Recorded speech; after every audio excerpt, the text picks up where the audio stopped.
Hey everybody, this is Kurt. Matt was like working on a stove or something, and he dropped a brick on his head, and he said, Kurt, called me up and said, Kurt, can you do an emergency video, come and fill in on Wednesday for me, because I dropped a brick on my head? I said, absolutely. It's been a long time since I talked to those nice people. Do you remember me? Well, I've done videos here before. I'm Kurt. I said to Matt, well, what you want me to talk about? The presidential race? He said, I don't know, just make a general segment called Kurt Discusses the Universe. He said I could talk about whatever I want. He says, if it goes okay, we can do this once a month. Because after we talk about, he presents something called a half page or something. I don't know what the fuck he's talking about. His half page? What the hell is that? He says, we need to have fun once in a while or ain't going to be no channel left. So I said, sure, let's do it.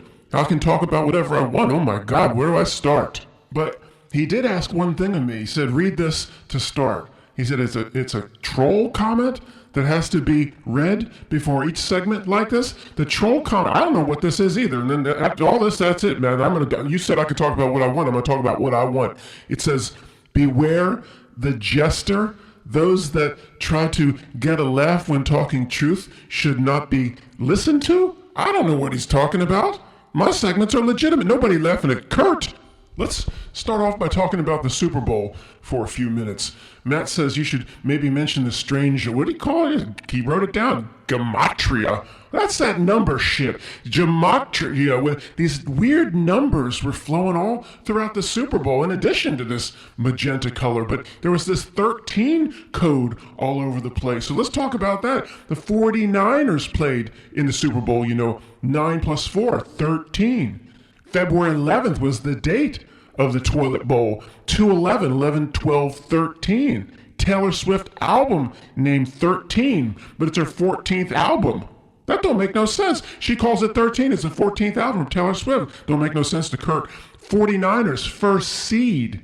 Kansas City Chiefs, when they're going to change that name. Tribal Nations, third seed. First and third, that's 13. Taylor Swift has been to 12 games, and then she came to the Super Bowl. That's 13. And then the 33 codes start coming. Mahomes, 333 yards passing. Then they kicked the field goal to tie it to send it into overtime, 3 seconds left. This just goes on and on. There's more 13s that are creepily associated with the Super Bowl. There's a lot more 33s than I even talking about. Ain't even getting to.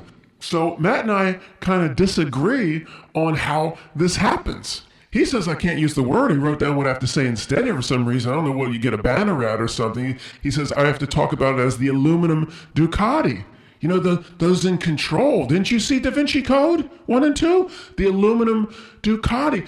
It's all, Matt and I disagree. It's all planned by people in secret societies. Everybody knows that. I don't know what's wrong with Matt. I don't know how he's able to maintain so many subscribers. So right when Patrick Mahomes, he says he had 325 yards, and they said, you need to throw for 8 more yards, and then you need to stop. They put it right into his head. Of course, you get the headset. They admit you get the plays, right? That's why maybe he got that bubble helmet, because he gets all sorts of information wired into his Ray Kurzweil brain chip through that bubble helmet. They said, you throw for 8 more yards. Now you got 333. You need to stop, Patrick. It's all called in from the aluminum Ducati control center. Of course it is.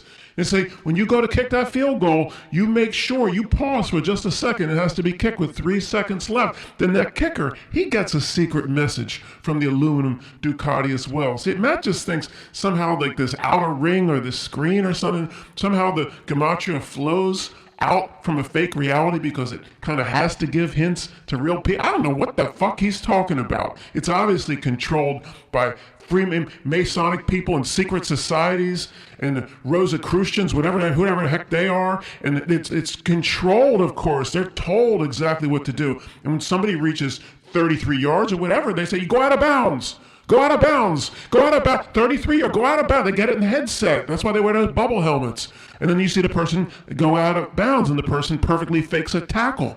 So it looks like real football. What Matt's talking about. I shouldn't run him down. He ain't going to let me do this anymore. If I keep running him down saying it, the gematria, as reality breaks down and becomes fake, it flows through reality, kind of as a reminder to real people. This place, the outer ring ain't very real. He's wrong. You're wrong, Matt. You said I could talk about whatever I want. I'm Kurt. I think Matt better go watch Da Vinci Code 1 and 2 again. Everybody knows every play in football is scripted. Every injury's faked. Every single huff and puff is part of an act. Every shoelace that was ever untied was planned well before the game. Everybody knows this. Who's calling me? Hold on a second, Pete. It's Matt. I thought he hit his head with a brick. Let me get this. It's Matt calling in. Hold on, people. What, Matt? I thought you said Kurt could talk about whatever he wants. Matt would like me to remind you that the gematria is both planted and flows out of reality because he said he will be misquoted. He doesn't think all the magenta signs all over the Super Bowl, quote, flow. What, Matt? He said they didn't just flow from reality. He said to tell you the creeps chose the magenta, and it also flows through reality. And the gematria, he said, what? He says the gematria works the same way. Matt, are you going to let me do this show? You're supposed to be resting your head. You said I could talk about whatever I want. I don't want to hear from your broke ass again. I'm Kurt. I told him he ain't going to call in here no more. Let's talk about something different. Let me pose to you one of the biggest questions that's ever been floated in the history of the universe. I was going to say this is a question for men, but this day and age, anybody can answer. In fact, the other side might answer more than the men the way things are going. The question is Taylor Swift attractive? Now hear me out. Let me describe the strange phenomenon that at least happens to Kurt. I bet it happens to a lot of you. It's like that Seinfeld episode. Remember Jerry Seinfeld? He dates that woman, takes her out. She's beautiful and so glamorous, but then in a certain light, she turns around and Jerry goes, ugh! Well, she looks completely different in a different light. Remember that Seinfeld episode? The same thing happens with Taylor Swift, at least to Kurt. I bet a lot of you experience the same phenomenon. So she's rooting for her man, Travis Kelce, and she's in the window up there, and they show her, and it's cold, and she got her little scarf on, her little hat. Oh, she looks so good. And can Kurt bring you hot chocolate? Kurt wants to bring her hot cocoa, and Kurt can't even talk about. But then say not even 20 minutes later they might show her in a totally different setting, or say filming a video or something, and Kurt go, ugh, that can't be this. Is that the same Taylor Swift? Sometimes she looks so bad that Matt talks about these people as calls them, I don't know what the heck this is, but I kind of understand the premise, the Paco Taco Army or something. And then he says, Kurt, sometimes the most beautiful women that appear in movies on TV, according to Paco Taco Army, they have what's called package surprise. One of the sponsors for Matt's old-fashioned radio show is Michael's Tuck Guard underwear. Sometimes she looks like that's even possible. So it's very confusing to Kurt. Sometimes so soft, so beautiful. Kurt wants to bring hot cocoa and coffee. Kurt wants to just move Travis Kelce out of the way. You know, maybe Travis Kelce is going to have a little run-in with Kurt. I want her. Then other times I go, ooh, I'm glad Kurt didn't pursue her. That might not even be the correct gender. Kurt is very confused. I'll look to your comments. Okay, I'd like to take this time to tell a story. Kurt went to college once. An entire semester I went. One of the classes was called civics. I still don't know what that means. I know the Civic Center, where you go to a car show, you see auto show, car. It's a Civic Center. It's called Civics, but it was about elections and presidents, so I don't understand that. But I remember what I wanted to talk about. There was one professor that showed, he said, I'm going to play the famous clip from President John F. Kennedy, and one of the most important things a president ever said to the American people. And you know, everybody knows it. One of the most famous things of all time. And I have a beef with it. That's what I want to talk about. It should be famous for the wrong reasons. He says, ask not what your country can do for you. Ask what you can do for your country. Everybody knows that. This basically what got me thrown out of school. I raised my hand. I said, what the hell does he mean by that? The professor says, this is one of the great speeches in American history, son. What is your problem? What's your name? I said, Kurt. My name's Kurt. What do you mean? What do you mean, ask not what your country can do for you? Ask what you can do for your country. Well, when it steals $5 trillion a year, why shouldn't good people ask what it can do for you? What's it done for you, professor? What's it done for me? That's just what got me thrown out of college one semester. He said, what? $5 trillion a year it steals. What's it do for anybody? The professor was quite confused, but he was getting awfully upset with Kurt. He paused for a few seconds. Apparently, he didn't know what to make of what I was saying. Nobody apparently, all the years he'd been teaching, nobody ever pushed back. Everybody apparently just clapped and applauded that it was the greatest thing ever said by any president. I'm the only one that apparently has a problem with it. I didn't realize that. I thought most people should have a problem with it. But then he looked at me and he said, son, Kurt, you said your name was, I remember it like it was yesterday. It was just a couple months ago. He said, Kurt, do you realize, son, you're committing patriotic blasphemy? I said, patriotic what? Patriotic blasphemy. I said, I don't know what you just said, professor, but I still have problems with what you just played from President John F. Kennedy. First off, how's it start? He said, can I talk about that? He said, fine, son. You're going to embarrass yourself, he said, but you explain yourself. That's fine. Kurt will stand up at the front of the classroom and talk. First part, what's the first part of what President John F. Kennedy said? He said, ask not what your country can do for you. Now, what does that imply, sir? I looked at him. He didn't know what the hell I was talking. What is that? He was speechless. It implies that a lot of people are asking the country to do for them. But people are asking for a lot. I don't see nobody asking. People are complaining that the government's taken from them. What are they asking for? You know what? The one thing they're asking for, Professor, they're asking to be left alone. Ask not what your country can do for you. Who's asking? Nobody's asking. People are basically trying to run away, be left alone. Ask not what your country can do for you implies a lot of people are asking for a lot of shit. They're not. So first part's wrong. And I got a bigger issue with the second part. Ask what you can do for your country. It's stealing $5 to $6, $7 trillion every single year.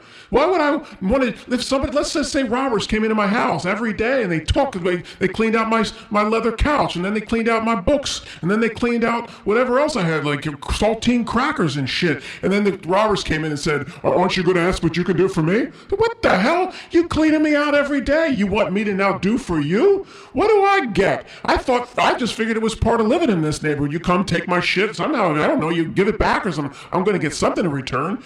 You cleaning me out, but then you asking Kurt to then do for you. What the hell? Sorry, if some entity's taking $5, $6, $7, $8 trillion of my money or our money collectively, damn right, I'm going to ask, what you doing for me with the money? Why am I giving it to you? I ain't getting nothing back.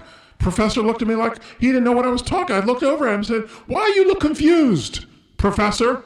Why you look confused? Where's your medical cures? Where's it? How come that $7 trillion a year don't go into no medical cures? They got medical cures in 1940. They got nothing in what Matt calls the new century.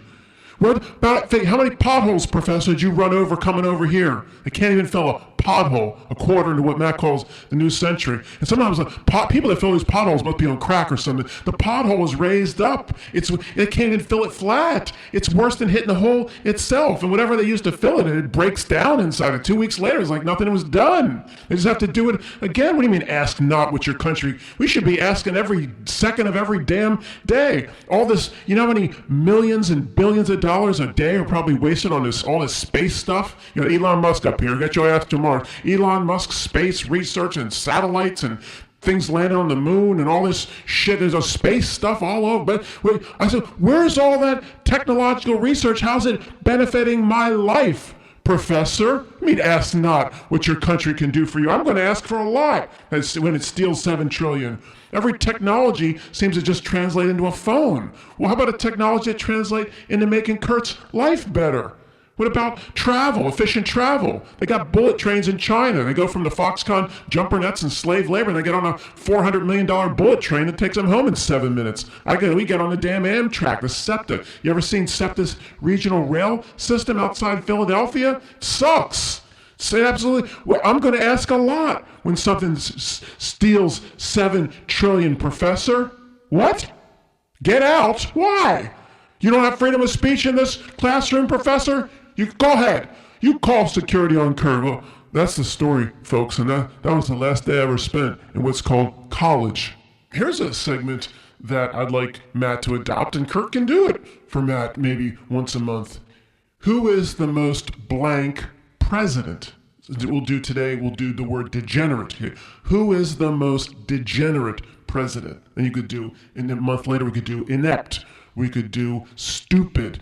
We could do all sorts of adjectives in front of president. Adjectives that won't be put out. Competent, trustworthy. Those types of adjectives probably are not going to be mentioned on the show very much. But today we'll do degenerate. Now, this one's really easy to start because we're talking about presidents. There haven't been that many. So without a doubt, Bill Clinton would be the most degenerate president. But see, this is easy because Bill Clinton might be the most degenerate person in the history of the world. In the entire history of over 10 billion people that have come and gone, Bill Clinton may be the most degenerate. Do you remember how the Big Lebowski started? People, he's waltzing around the Vons or whatever, the Safeway food store in his robe, and that voiceover said, is that the guy that played the damn cooler bouncer in Roadhouse that was helping out Patrick Swayze? I think that's the same guy. He said, the dude may be the most lazy individual in all of Los Angeles County. And that puts the dude in the running for the laziest individual in all the world. And it's the same with degenerate President Bill Clinton. First off, you know who his hero and mentor was, of course. He worshipped the very ground that JFK walked on. Under the Resolute desk, there was a piece of gum. Somebody told him that JFK had chewed it and he put it right in his mouth. Put it right in his mouth. He once tried to dig up wherever they put that, the eternal flame or whatever. He tried to dig it up, he wants to combine DNA. That gum went right into his mouth. He's in love with JFK. So here are the stories. You've heard the stories about Marilyn Monroe and JFK. Anybody over 65 knows don't just start and end with Marilyn Monroe. What woman's coming in tonight? Jackie, don't go upstairs tonight. Oh, I don't ever go. She says, I don't ever go upstairs anymore. There's strange noises every night up there. And I don't ever go in the Lincoln bedroom. That's where he keeps them in waiting, like a green room. And so Bill Clinton, his mentor was JFK. You know about the women. Bill Clinton says, well, they're going to feed me my lines. They're going to give me my script. I got to do what they say anyway. I might as well just act out the role of the degenerate president. And it wasn't just Monica Lewinsky, of course. You know those stories, those sleazy Arkansas roadside motels. I mean, just imagine if you had to work in that White House under the Clinton administration. And I even mentioned Hillary. That thing coming and going, and you had flowers on your desk just wilt over. And working under Bill, and some women worked literally under Bill as a job condition. I'm not kidding in any way. Then just when you think your job is bad enough, you're very abruptly reminded that Hillary's in the house too, and you forgot about her for 10 minutes, a 10-minute respite. You hear her cackling down the West Wing, and you're reminded very abruptly that Hillary is also in the house. They never entered the bedroom together. We know this is a relationship for show. They just discuss how to take over the world together. There was no intimacy. These women came out of a certain bedroom or were waiting in the green room, which the Lincoln bedroom served as a green room or a place where they waited in line to get up and serve Bill. These women would come and go. Hillary didn't care. She didn't care one bit. She wasn't interested for 1 minute in Bill Clinton. It was not just a matter of convenience. It was a matter of Saul Alinsky take over the world. Two evil bastards they were, Kurt says. So I'll look to your comments, but I think we'll start this series, who is the most blank president, with this case degenerate. I don't think any commenter will be putting anything other in this box but Bill Clinton and agreeing with me wholeheartedly. Is he still around today? He's probably trying to enroll himself as a freshman on a college campus. Put your horse back in the stable, Bill, you degenerate. And don't even get me started on remember the is thing? Depends what the definition of is. Is, you remember that? Oh yeah, word magic. That's right about that. They play weird games where who's going to give a deposition where somebody asks a question or something. There's a Monica Lewinsky thing, I guess, where he says, I want you all to listen to me very closely and carefully. I never, ever had sexual relations with that woman, Miss Lewinsky. And everybody's like, oh, hell no. You liar, man. Impeach him and impeach him. They didn't just impeach him. Everybody knew he was lying. And then the depositions. But that's when it came out. The is came out. That's the dropping an ISIS. People don't know what I'm referring to here. The is he dropped an ISIS and go through the deposition because then he's impeached and all these legal issues. And who would ask a question with the word is and then the person responds by saying, it depends on what you mean by the definition of is. Like the person that asked the question, what the hell? Do I have to define the word the for you, sir? If I use the word a in a sentence, not as a letter, but as a word, do I need to define that? It depends. Well, he was just dropping an ISIS. What does that mean? I don't know what it means. I'm not sure Matt knows what it means, but it's word magic of something. It's you drop, maybe ISIS rolls around her grave or something, gets power from it, and then gives power back to these creeps. I don't know. I've heard Matt talk about it. I don't think he knows. But we know something weird is going on when they do that weird shit. Remember what Matt says? Just pause between. A lot of people are fooled into saying the is thing. I ain't giving any. I'm not doing ISIS's here. I'm just talking about it. No power's going out. You pause. You pause between the is. So you say, depends what the definition of is. Pause. Is. So you don't put them together. It's like Wonder Twin powers. It's like putting Neo together with Trinity. You don't put them close. That doesn't create no energy for no ISIS. No rolling around, no rolling around, no rolling around. I don't know. We should keep doing this presidential thing. Who is the most blank president? Who's the most wimpy? Wimpy president. Did anybody think of anything but Obama? Lou in Back to School makes a duality presentation. He's nice and he's tough. They did that with Barack and Michelle. They made a duality presentation with Barack and Michelle. They made him out to be so soft and so wimpy, and they put him on his bike, and you going to ride your bicycle, and they put the rubber band around his pant legs so we don't get caught in a chain, and then they put his bike helmet on, and he's got like a Pee Wee Herman honker on his Pee Wee Herman bike, and they put a big banana seat on, and then they show Michelle working out, and she's like Clubber Lang in Rocky 3 training for the first fight with Rocky. Remember, Clubber was in that basement. So that they show Obama exercising, they show Michelle and making some weird duality presentation. Clubber Lang, Rocky 3, down in that basement before he made it big. One-handed chin-ups like, Balboa. And then Rocky, where they had him, where was he? In the Bellevue, was it Bellevue Stratford? Which is like the Waldorf Astoria of Philly, and the bubbles are coming down, and Mickey's like, I can't train like this. Let's go back to the old gym. He's like, oh, we're going to rent this place. And they got the music, and she goes like, can I get a kiss? And all that, and they're having such fun. And then Clubber Lang's like, ooh. That's exactly what they're doing with the Barack presentation versus the dual side of the coin, Michelle. What do you think, I'm kidding? Did you ever see the videos of her working out? Michelle's throwing around 30-pound dumbbells, medicine balls, and shit. I think there's a video somewhere out there of Barack working out. He's got a 5-pounder. Those 5-pounders they sell at Walmart and Target. Went to look at one the other day. Up to like $28 for like a 2.5-pounder. What the hell? This shit used to be $5. And there's a Barack, 5 pounds. You can't get it up. He can't lift 5 pounds. And they show... Kurt's not kidding, folks. They made a strange, weird duality presentation. It's not just with the Paco Tarmy. It's not just that. They're always operating in several layers, as Matt talks about. So, unfortunately, a lot of people in Matt's community think they're going to bring Michelle back at some point for a major political run, and little Barack will be first lady. Yeah, that's probably going to happen at some point. And then they'll make that same presentation again. You'll have I want to ride my bicycle, ding, ding, ding. Oh, put your bike helmet on with,